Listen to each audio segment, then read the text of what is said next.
How's it going, TV? It's your boy ZT here, and welcome back to our top 5 series on the channel. Now, before I get into this, I want a quick disclaimer that this list is completely 100% my opinion.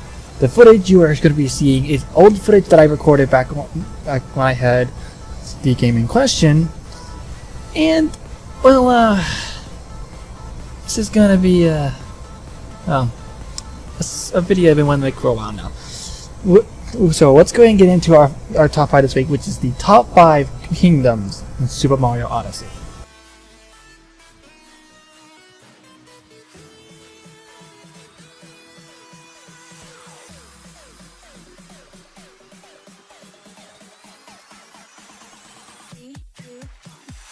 Coming in at number 5, we have the Mushroom Kingdom. Now, with the Mushroom Kingdom,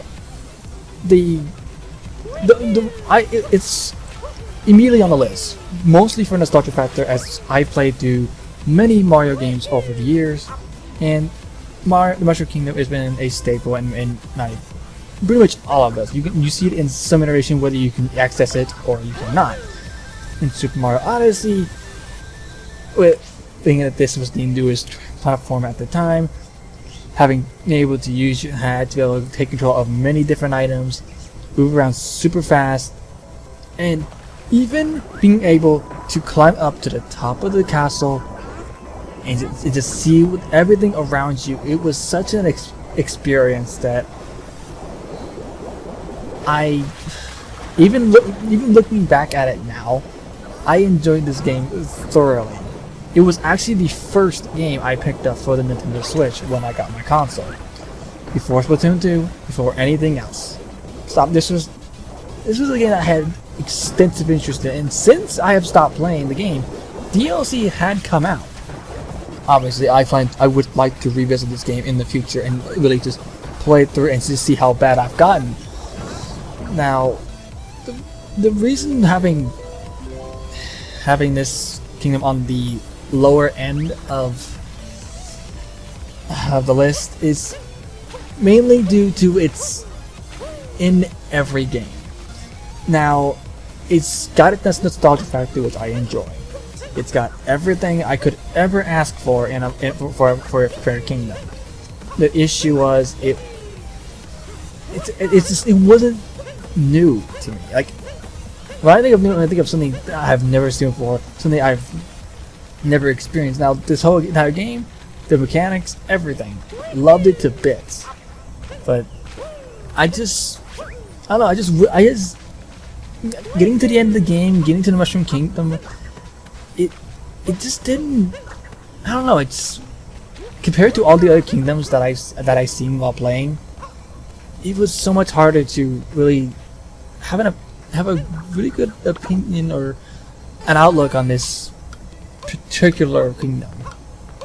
The one thing I will give credit to on this kingdom that it actually shows back. I think it was back to Super Mario 64 when you could or 64 DS, where you could actually go onto the top of the castle and find Yoshi. Now, the Mushroom Kingdom in Super Mario Odyssey actually replicated this in a similar manner, except Yoshi was in an egg.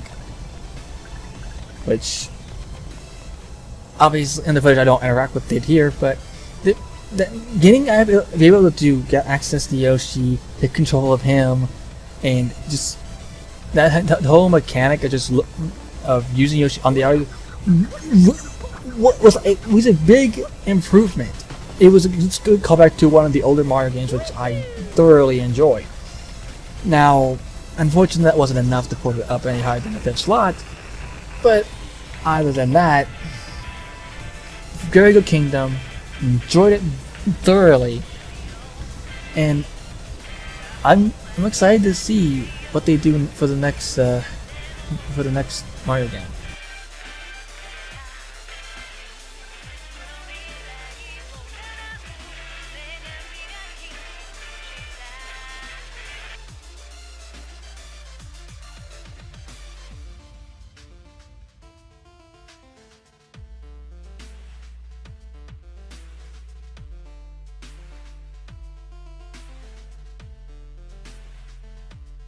Coming in at number 4, we have the Cascade Kingdom. Now, my memory is pretty foggy on terms of what the kingdom had in store and what it could do, but it's already above Mushroom Kingdom in that it has exploration. There's more to it. It's extremely detailed. Now, every kingdom in Super Mario Odyssey was really detailed, and I loved every one for that matter. But the thing about the Cascade Kingdom is, I always felt I could do at least something. I could do something. I can just, even going through it, like going back through it multiple times, checking out each areas, even going back and seeing things that I've unlocked after the game was sort of completed. It was an experience that, even though I've already, even though I had already beaten the game at that point, it was something that I could just genuinely enjoy. Now, I will go ahead and say, while the Cascade Kingdom was very diverse and has a lot of exploration, I felt as a kingdom it was fairly simple. Now, that is not to say that it was not enjoyable, as it extensively was, but the Cascade Kingdom really, where it shined, was having the ability to access to be able to take control of chain knobs, being able to smash boulders, and just getting a general feel for how the game actually ran. And this is actually, if I recall, where you encounter your first major boss. Again, this is old footage. I don't recall every little bit of details about the game. Apologies for that. But the one thing I can definitely appreciate is just the view. Cascade Kingdom, that completely trumps over the Mushroom Kingdom is that the view was phenomenal. You can, if you can just standing up there and just looking around, even if you can't see a lot out in the distance, just all the waterfalls, the water, the fog, every little aspect of the scenery just made the experience just feel so nice. And I feel as though, I don't know, I felt as though it felt like I needed to be there. It's a very hard experience, especially looking back at it now. It's hard to explain my thoughts in words in terms of the situation. But just looking around, seeing how the water glowed, everything that was around you, you were literally on top of the world for the most part. It was an experience that I can't even fathom. That I wouldn't even have thought it was even possible in a Mario game. But with the anniversary of Mario coming around, who's to say we're not going to get something quite like this, or something even better? Only time will tell. But Mario Odyssey definitely just upped the ante in terms of expectations for the Mario series. And that is why I'm going to put down Cascade Kingdom as number 4 on the list.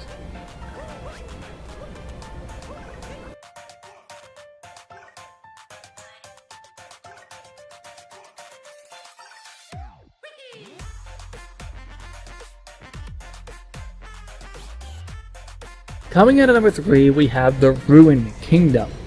Now, I know I harbored on the Cascade Kingdom being very simple. But the thing is, with the Cascade Kingdom, it had an extensive view, and that is nothing to sneeze at. That the Ruined Kingdom had something very similar. Now, I will go ahead and say this: the Ruined Kingdom definitely didn't have a lot. It didn't have a lot going for it. You climbed all the way up. You got all the way up to the dragon's head. You fought. I believe when you got here the first time you got here, you actually fought the dragon. But outside of that, it really wasn't a whole lot going on. But that's not why that's. But then you're probably thinking, why did you have him higher? How this kingdom higher than that of the Cascade Kingdom, which had a lot more going on? It's mainly due to the fact that we literally run up and we see a big dragon just sitting with his head just planted on the ground. Obviously, this isn't how you see it when you first arrive, but being able to come back to this kingdom, run around, be able to just run on top of the dragon. I don't know if you could actually have ever gotten up to the top of the wings. I think I did try, but I ended up falling and dying, annoyingly. But it's I don't know. It was simple, but it gave something. This kingdom gave something that beyond was expecting. When I first encountered this kingdom, went into the game, I was blown away just by the sheer fact that I was like, okay, I am literally in front of a freaking dragon. Like, what am I doing here? Like, what? Like, this is not. Is this even a Mario game at this point? Like, I was genuinely confused. Like, it just could beyond. It just straight up confused me, and even for that matter, got me excited. When you look at all the kingdoms, this is how they're laid out and how they look when you first arrive. It gives a strong first impression. But if you just go back to them after you've beaten everything, after you've done everything that you could at one point, and just go back to just walk around and explore, I don't know, you get a whole new appreciation for the scenery, the atmosphere, and everything that just happens around you. And I don't know, it's such a simple area, but the idea that you can literally you can literally just stand there and just gaze at a freaking dragon. I know I'm hard about the dragon, but that is like the main appeal of this kingdom, and I don't know, to me that just stands above the vast scenery, the vast expansion of the Cascade Kingdom, and that's why Ruined Kingdom stands up here at level 3. Stands up here at number 3 on today's list.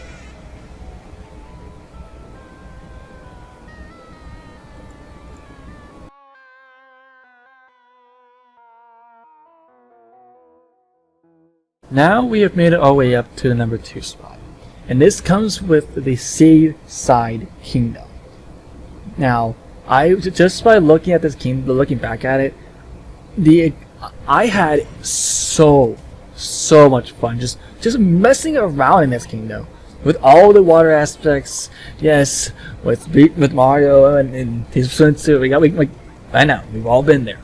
Like we all remember seeing this game for the first time, seeing Mario have a nipple. We saw it all. We saw it. But just being able to just mess around with the creatures, being able to literally jump up in the air, jet around with water without having to use flood or anything like that. Like, even somebody, this is a straight callback to Super Mario Sunshine, which actually, fun fact, I've never actually played, or for that matter, actually beaten Sunshine. Super Mario Sunshine is one of the Mario games I've never actually had a chance to actually beat or play extensively.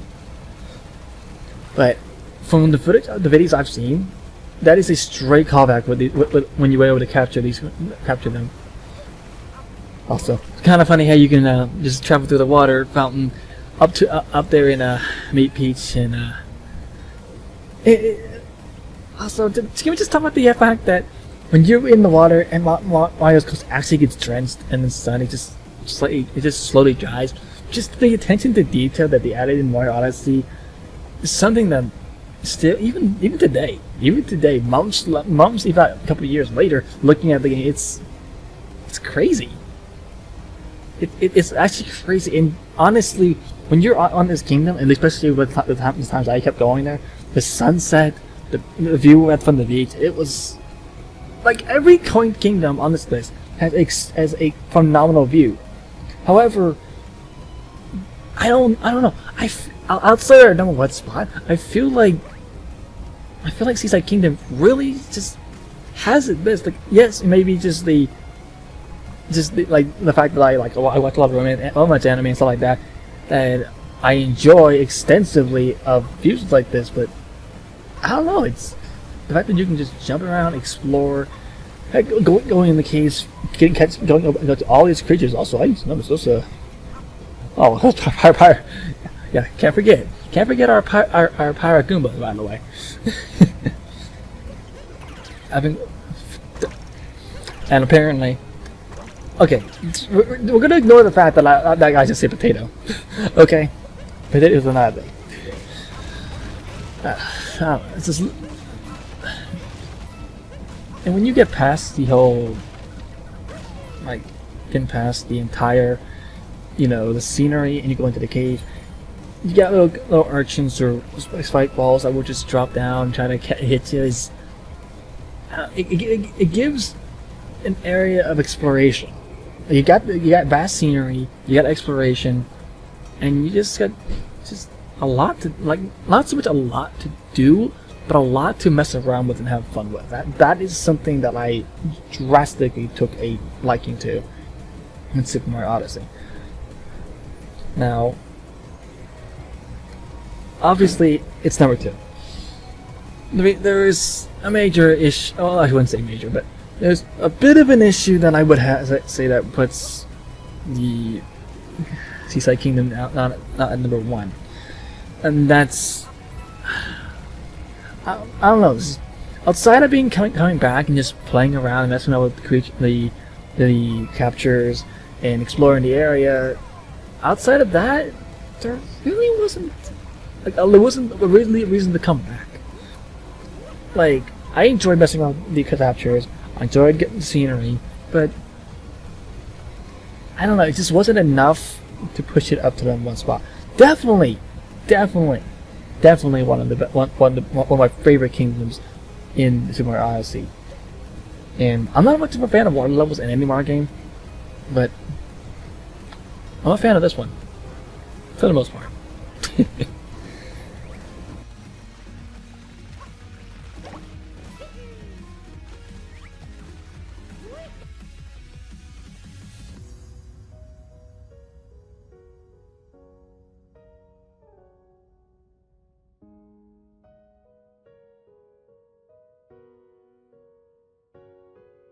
And of course, number 1 on our top 5 favorite kingdoms in Super Mario Odyssey is the Metro Kingdom, New Donk City. And for no other real reason but for the music. I didn't hover on about the music from any of the other kingdoms, which I enjoyed all the music that came from Super Mario Odyssey. But New Donk City was so catchy.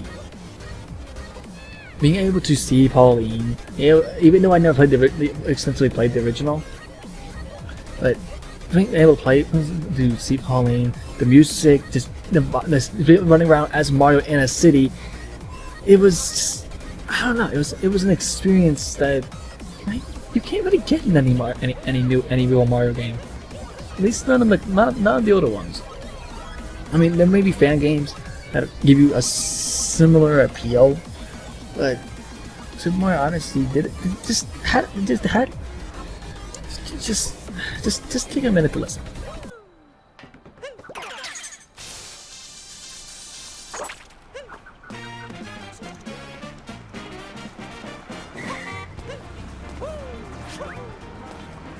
Just from that little tidbit, you can agree wholeheartedly that the music in New Donk City is one of, if not the best music from Super Mario Odyssey. Even so much that I even listened to it extensively when I played Super Smash Bros. For the Nintendo Switch as well, because they literally on the New Donk City stage, this music is so good, and the fact that you can run around in this town on a scooter, scale skyscrapers with little to no effort, and just yeet footballs off the top of the skyscrapers for no real apparent reason. It's, I don't know, it's just something that you can't just get in any of the kingdoms. Now, let's be real. The main reason that the main reason that we got New Donk City on this list at number 1 to begin with is due to the little concert that you do with Pauline at the when you help them to clear the area. I've done the concert when I played through. I've done it even after. It's so good. Now there's only really one main issue that I ever had with Dudong City, and that is just there was I don't know, I wouldn't say there's not enough. There was plenty to do, plenty to see, plenty to interact with. The only real issue I see is just I wanted to explore more. There was a lot of buildings that you could not access, but at the same time there was a plenty that you could. I just felt there was a couple areas inside Dudong City that could have been fleshed out just a bit, just to give it a bit more to work with. Like being able to explore this sewer area a bit more. Like you can see the overall area, you can go above, and some a little bit below, but it's not in. I don't know. Just I really have zero to no complaints with Dudong City at all, or for that rather Metro City at all. Like the thing is, there was no complaints that I could have.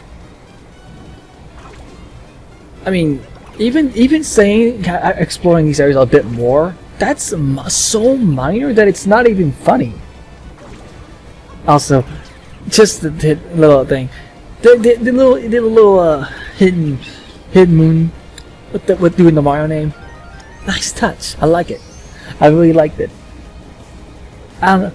Just being able to just ride around, enjoying the music, vibing with the NPCs, kicking footballs, playing on the scooters, just having a blast. That was something I enjoyed. A lot of the kingdoms allowed for exploration and just a general enjoyment of the game. Dudong City, or Metro Kingdom for that matter, just sticks with you. It sticks with you, and you really just can't. Once you've been here, you can't get the music out of your head. You can't get the music out of your head. You want to go back. If not for music, not for the scenery, maybe it may not even be from Pauling. There's always a reason to come back, though. That is the reason why it's higher above the Ruined Kingdom, the Seaside Kingdom, the Cascade Kingdom, the Mushroom Kingdom. It's above all of those because there's reasons to come back. If not just to listen to the music, if not just to redo the concert, if not just to run around and vibe in the city. There's a reason to come back, and having that replayability, or in some case, re-explorability, is something that I genuinely couldn't find in any other kingdoms on this list. Now, they had reason to go back. May have not been as compelling as Metro Kingdom or Dudong City for that matter, but still, it was a reason to come back, and that's something I wholeheartedly enjoy. That's going to wrap up this week's top 5 of top 5 kingdoms in the Mushroom Kingdom in Super Mario Odyssey. If you have enjoyed, make sure you guys leave a like, make sure you guys subscribe, and make sure you tune in a couple of weeks later, as I should have another episode of the top 5 coming out really soon. And I will go ahead and give you a bit of a teaser. It's covering Super Mario Odyssey once more, as I have footage from the game that I want to use. But as far as any top 5s going forward, if you guys have a suggestion, please let me know in the comments down below. It can be gaming related. It can dive into the animes area if you want. I'm open to most anything as long as it's not too crazy. Once again, thank you so much for watching. Hope you enjoyed. Hit the like button if you have, subscribe if you're new, and make sure you turn on the bell to always know when videos go live. And I will catch you guys in the next top 5. See ya.